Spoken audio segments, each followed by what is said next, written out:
Viva, sejam muito bem-vindos ao TDM Entrevista. Hoje o nosso convidado é o realizador brasileiro Rodrigo Meireles. Muito obrigado por estar connosco. Está em Macau para o Sound and Image Challenge pela segunda vez. Desta vez trouxe a Macau um filme chamado Anderson, uma curta-metragem que tem um protagonista muito especial, um homem com paralisia cerebral e que impôs uma condição muito clara para entrar neste filme. Quer contar-nos essa história? Sim, o Anderson, né, eu sou muito amigo do Guilherme, que é um personagem, o coadjuvante do filme, e ele é bastante importante para o filme, um coadjuvante de peso, e ajudou também na produção do curta.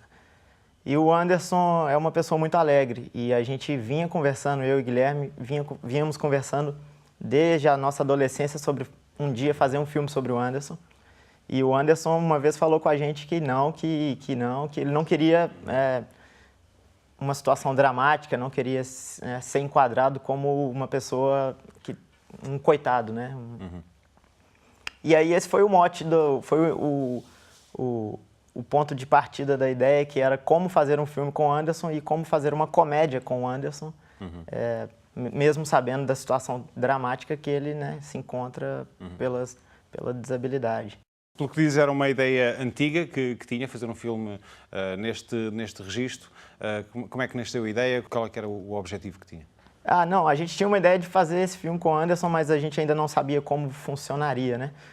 O processo do filme foi bastante peculiar, porque como eu tinha um total acesso à casa deles e o tempo é uma produção independente, né? Então não tinha prazos para entregar, para finalizar. A gente filmou bastante coisa, o digital hoje permite isso, né? A gente pode filmar ensaios e depois ver se usa ou não. E filmei bastante coisa e eu levava para a edição, assistia junto com o Guilherme, isso funciona, isso não funciona. Tudo isso sem antes ter um roteiro estabelecido.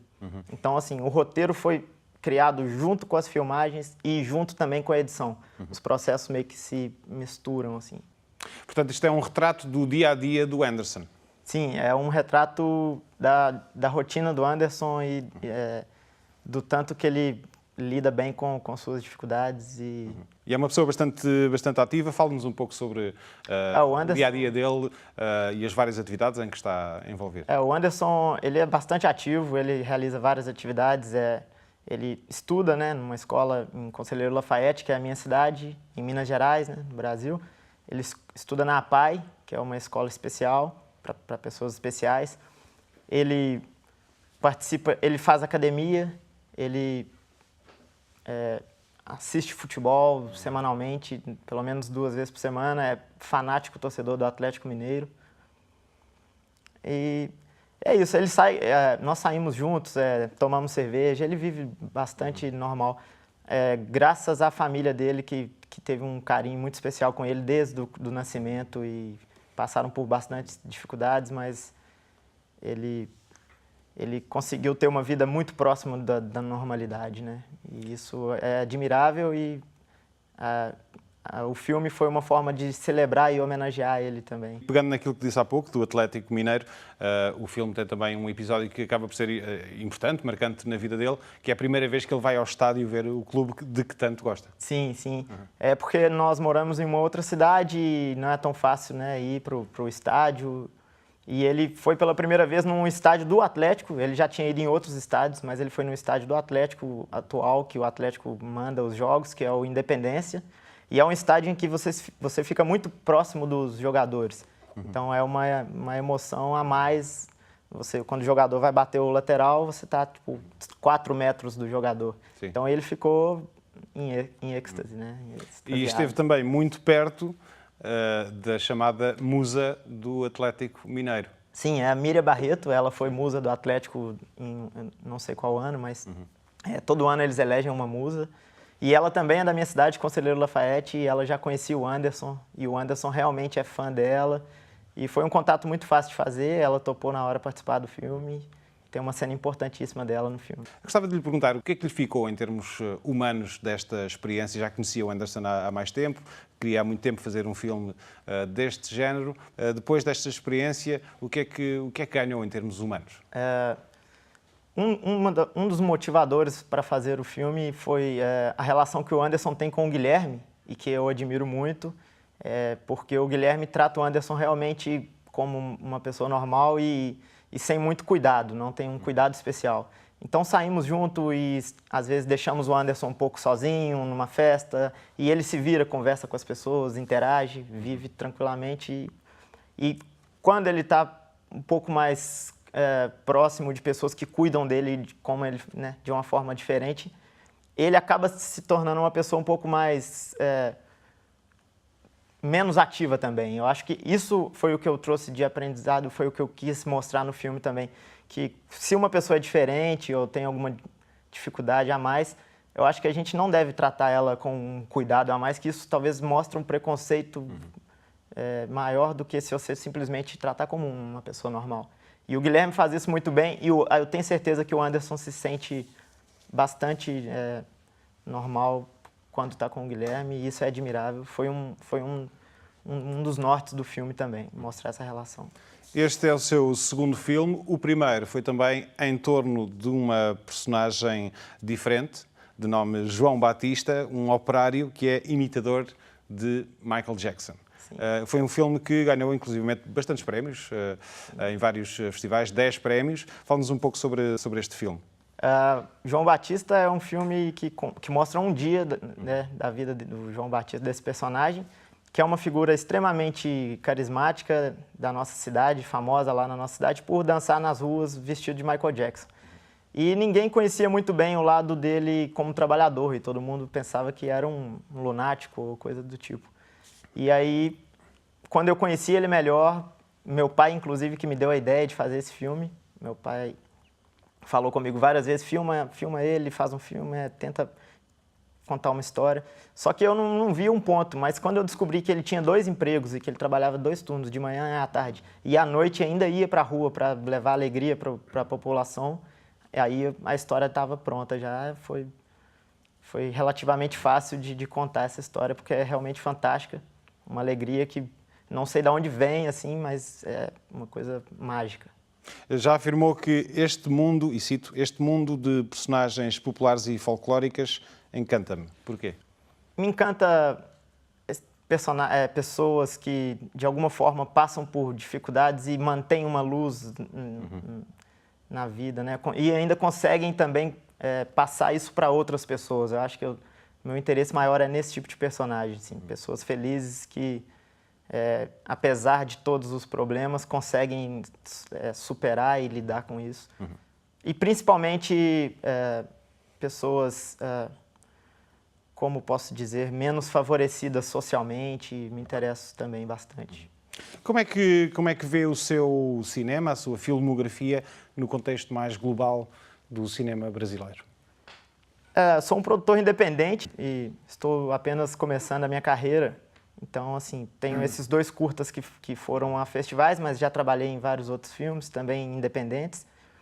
E sobrevivo, na verdade, filmando casamentos, videoclipes, né, comerciais, vídeos institucionais. E, no tempo livre, entro nesses projetos autorais de cinema.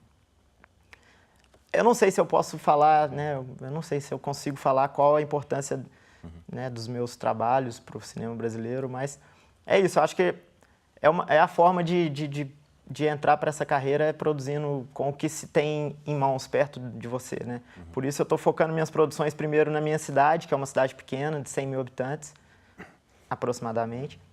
Conselheiro Lafayette? Conselheiro Lafayette. Então, estou focando minhas produções lá, porque eu consigo, com pouca gente na equipe, produzir algo, né, pensar pequeno, pensar dentro das possibilidades. E é isso, e quem sabe no futuro entrar para produções maiores, né, conseguir apoio e incentivo governamentais, etc. Já vamos continuar a falar de cinema, mas falando da sua cidade no Brasil, é uma cidade que está no top 10 das cidades mais seguras no Brasil.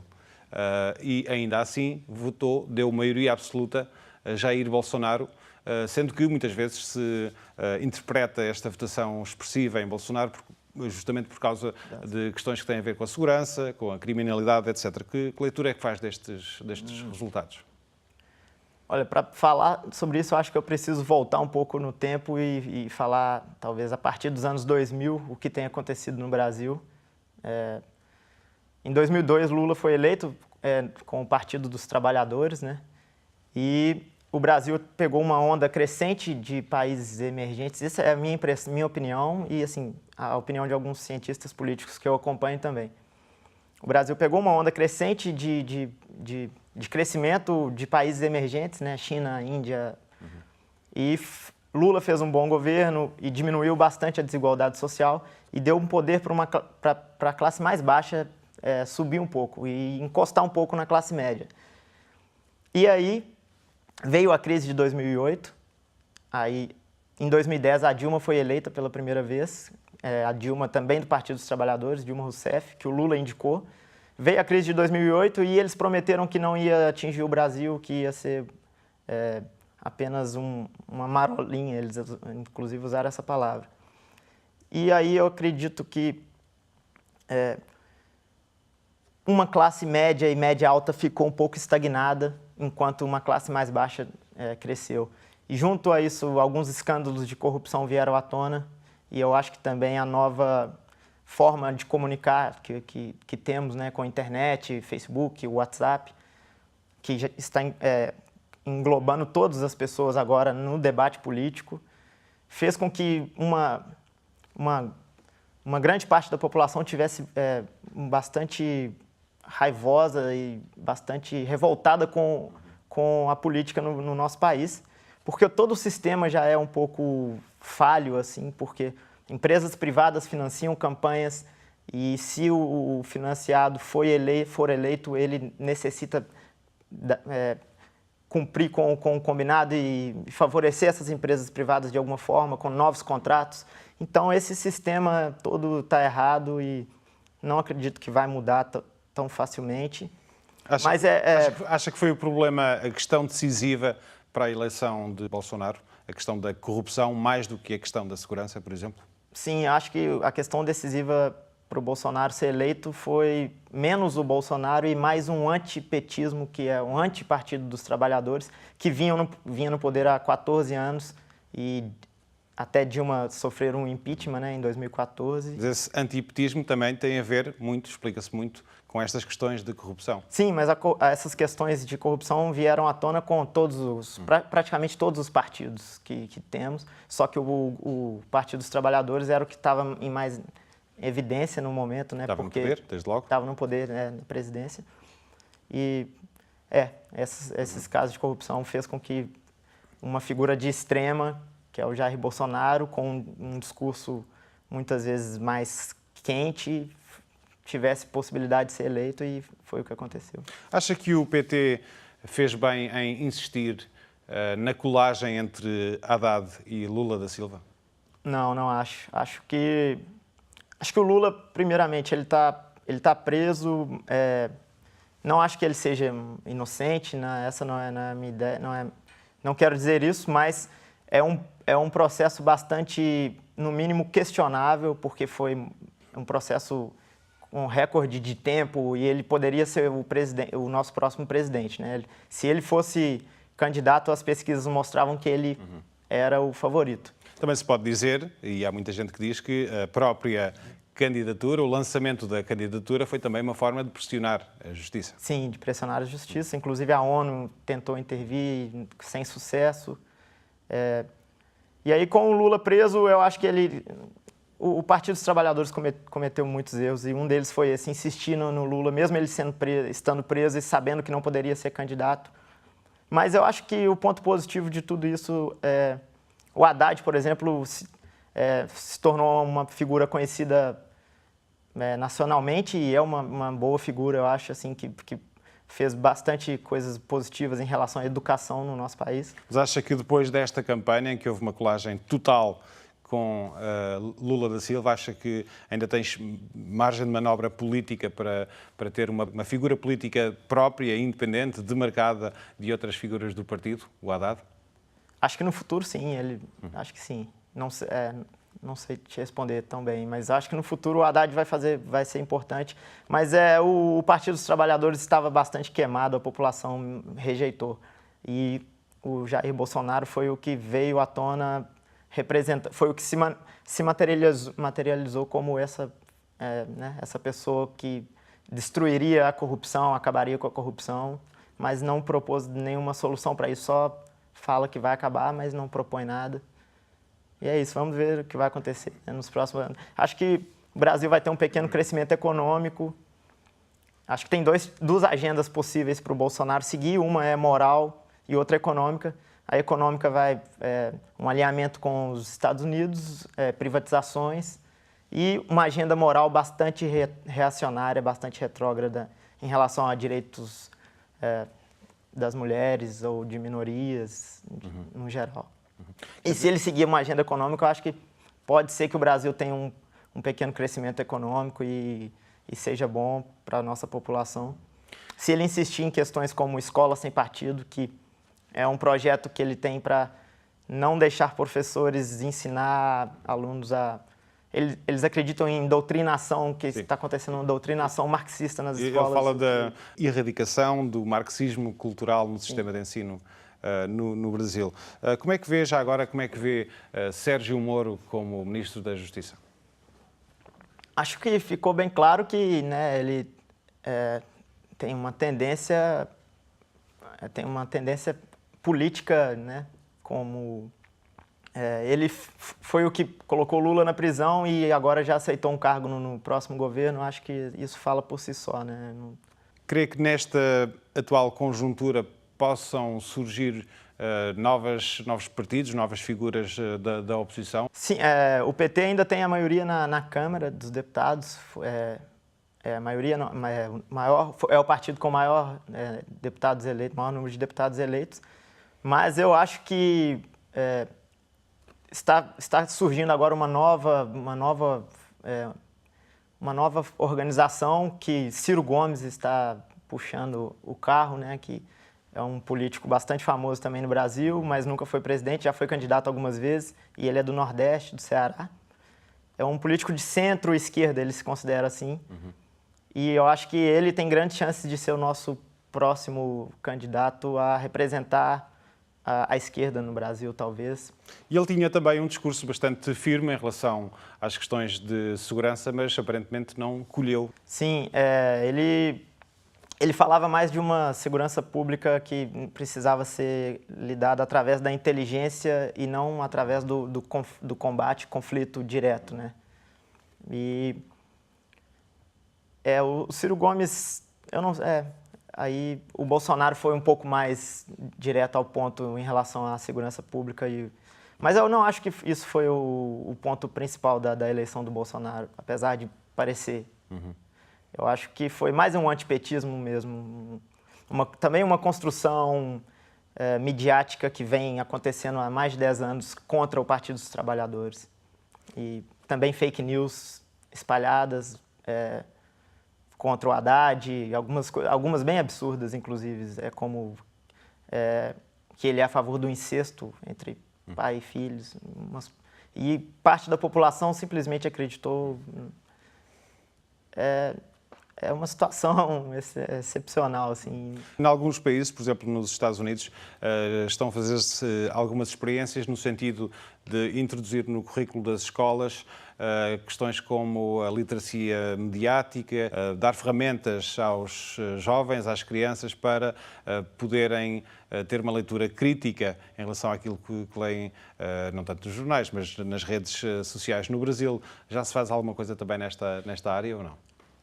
Creio que não. Creio que o ponto positivo dessa eleição, que foi talvez a eleição mais controversa e mais quente que tivemos na nossa história, o ponto positivo, eu acho que agora todo mundo, uma parte maior da população está interessada em política e está conhecendo quem são os ministros indicados, conhecendo os deputados eleitos. E antigamente no Brasil nós tínhamos uma frase que política, religião e futebol não se discute. E eu acho que isso está mudando. Eu acho que esse é o ponto positivo que eu vejo de todo esse processo. Mas eles estão tentando também, com essa escola sem partido esse novo governo está propondo, eu acho que vai diminuir um pouco ciências humanas das escolas, né? Ciências humanas, filosofia, história. Eu acho que a tendência é diminuir um pouco a ênfase nessas matérias, o que eu não concordo. Mas eu acho que no final o saldo será positivo por causa da população mais engajada politicamente. O que os partidários deste governo dirão é que não se trata tanto de uma redução da aposta em determinadas áreas, mas uma redução de uma interpretação culturalmente e politicamente marcada e vincada à esquerda, com viés à esquerda, para usar a expressão do Bolsonaro. Há aqui algum mea-culpa a fazer também do PT? Sim, não sou petista, né? Não estou aqui defendendo o Partido dos Trabalhadores. E é completamente, na minha opinião, entendível por que realmente artistas, professores têm uma tendência a serem de esquerda no Brasil, porque viemos de uma ditadura militar que era de direita, que durou de 64 até 88, se não me engano, 87. E muitos artistas foram exilados, né? Algumas figuras públicas desapareceram, jornalistas. Então, eu acho que é bem natural que depois dessas 2 décadas,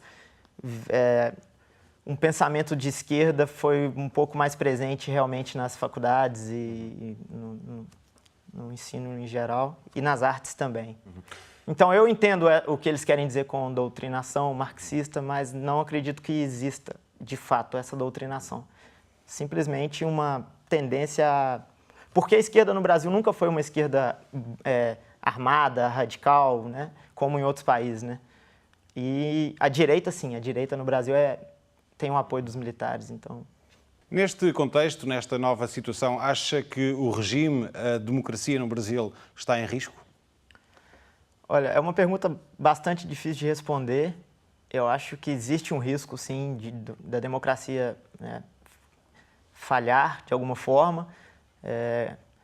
O Brasil tem instituições fortes, né, mas, ao mesmo tempo, o militarismo, grande parte do poder agora vai ser composta, né, grande parte das cadeiras do poder serão compostas por militares.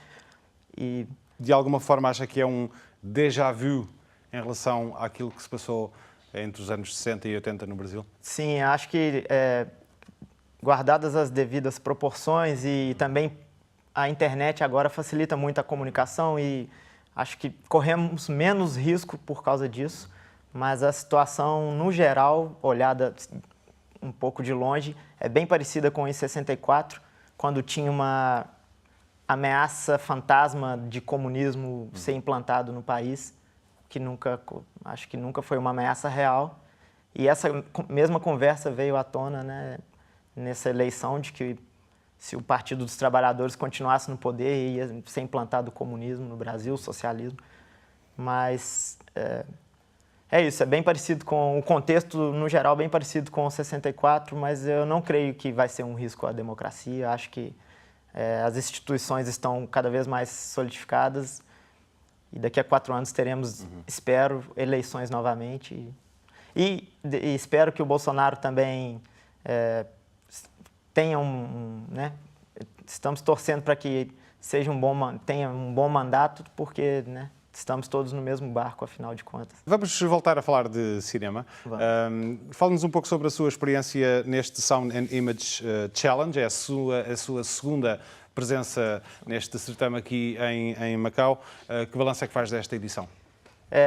Eu participei com o meu primeiro curta em 2016 e foi uma experiência fantástica. Tive a oportunidade de conhecer Macau, que é uma cidade, para mim, fascinante pela diversidade.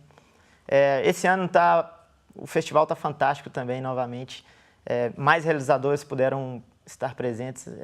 Eu só tenho a agradecer mesmo a toda a organização, a Lúcia Lemos, principalmente, a Fundação Oriente também pela hospedagem. E o festival ainda temos 2 dias, 3 dias, não, hoje é sexta, ainda temos 2 dias aí pela frente, e eu estou triste já de saber que está acabando, mas espero voltar a participar novamente em novas edições. Poderá fazer um filme aqui em Macau? Quem sabe? Já tem Gostaria. Já tem alguma ideia nesse sentido? Não, ainda não tenho uma ideia pronta, mas cenários, já consegui imaginar alguns cenários. E eu acho que aqui tem uma matéria-prima bastante rica em termos de assuntos e personalidades. Gostaria muito, quem sabe. Independentemente de ser aqui ou noutro sítio qualquer, qual é que será o seu próximo projeto? Estou fazendo um documentário em Conselheiro Lafayette também sobre uma personagem. Vai ser um documentário um pouco mais dramático, uma personagem que sofreu bastante na vida, foi alcoólatra, mas conseguiu superar. É uma ex-prostituta, ex-alcoólatra, que perdeu um braço num acidente e ela conseguiu superar e hoje ela dá palestras sobre essa superação e ajuda bastante as pessoas. Ela participa do AA, Alcoólicos Anônimos. Estou filmando, mas ainda não sei quando vai ser finalizado ou lançado. Tem um outro projeto também que eu estou escrevendo, um longa-metragem de comédia, que seria um filme de estrada, que seria no Brasil. Dois amigos viajando e conversando sobre política, sobre questões gerais. Um de esquerda e outro de direita? Mais ou menos isso, por aí. Muito bem. Rodrigo Meireles, muito obrigado mais uma vez. Até uma próxima. Valeu. Nós voltamos na próxima semana. Contamos consigo.